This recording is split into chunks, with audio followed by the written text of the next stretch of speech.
72-year-old Ruth Kalfas was born in Shanghai's Hongkou Ghetto in 1942. Her parents were German Jews who fled Europe 3 years earlier. The city was under Japanese occupation, and amid growing pressure during World War II, Shanghai's Jewish inhabitants were rounded up and moved to an enclosed area. I remember the window in our home with bars. I was a girl staring at the Japanese gardener doing his job, and he had gold teeth. I will never forget that.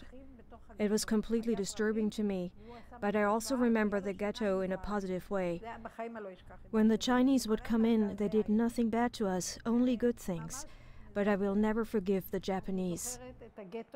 When asked why, she gets emotional.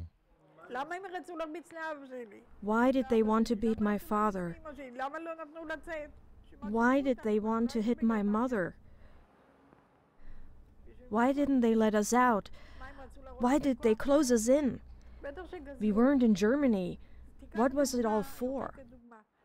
It's a question many children of the Hongkou Ghetto, like Professor Jack Lomrantz, still ask decades later. It was a very difficult time. Families didn't have enough income. We greatly suffered. On top of that, there were curfews. I remember we lived on the first floor. There were 2 Japanese guards standing in front of our door all night. We stared the whole night to see if they would move. It was frightening. It was rare that Jewish survivors of World War II would discuss their past, much less make it a part of their family life, and Ruth was a typical case. But there is always one exception. If you look closely, there's a tea set she brought from Shanghai. About the ghetto, she told us very few things. The bigger details came out when her grandchildren, my kids, had to research their family roots for school. She opened up, began telling stories, and even wrote things down, so there would be some record for future generations. A future which may even include a visit to China. I would very much like to go, especially to the place I was born, the place I grew up.